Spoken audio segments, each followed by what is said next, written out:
Xiva Sharq shaharlarining olmasi. Xiva bu qadimiy va ertaklar shahri.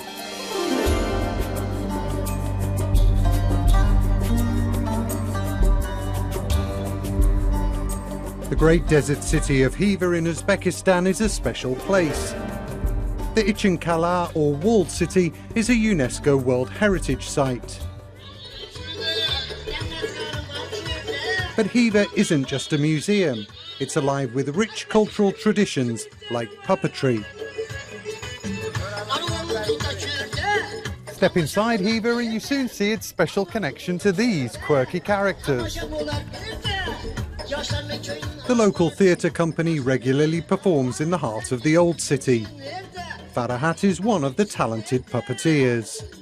Qo'g'irchoq teatrini san'ati eski qadimiy tarixga borib taqaladi va aynan qo'g'irchoq teatrini asosiy maqsadi bolajonlarimizga ma'naviy madaniy tarbiya berish. Curious to know more, I asked her to show me some of the basics. So Farahat, what are you going to show me? Eng birinchi o'rindagi bitlarimiz, keyin mexanizm, og'zi ochiladi, ko'zlari yumiladi, sizda yumilmaydi. Assalomu alaykum otajon. Assalamu alaikum. What do you reckon? Could you pull a few strings to get me some work? Mani iplarim yo'q-da.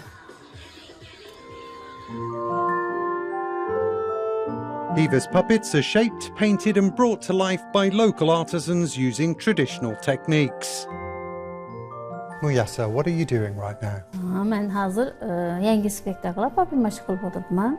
And what makes a good puppet maker?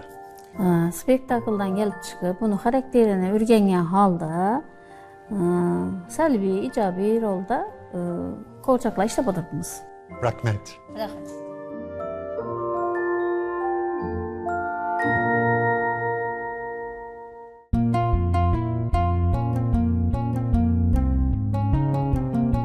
Xiva's ancient walls hold many secrets.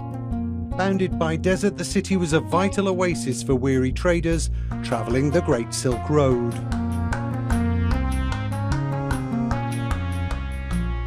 Xiva Buyuk Ipak yo'lida joylashgan shimoliy g'arbiy yo'nalishdagi asosiy shaharlardan biridir.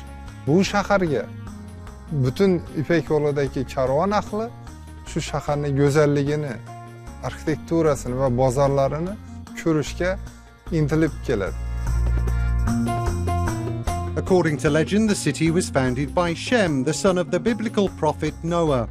Throughout history, Xiva was also a great centre of learning. It was the birthplace of the father of algebra, Al-Khwarizmi. His Latinized name gave us the word algorithm. The Tosh Haveli Palace is one of the city's many marvels. Built in the 1830s by the ruling Khan for his 4 wives and 40 concubines, it's a labyrinth of rooms and courtyards. Visitors can now peek inside the living quarters, including the harem. Tosh Haveli saroyi bu Ichin Kalaning sharqiy ansamblining durdonasidir. 19-asrda qurilgan ushbu saroy Xorazm xollarining qabul qiladigan, mehmon qiladigan va yashash joylaridan biri hisoblanadi. Dance is deeply rooted in the culture of Xiva and the wider region. And as the day draws to a close, the city comes alive to a different beat. It's called Lazgi, and let's just say the rhythm has a way of pulling you in.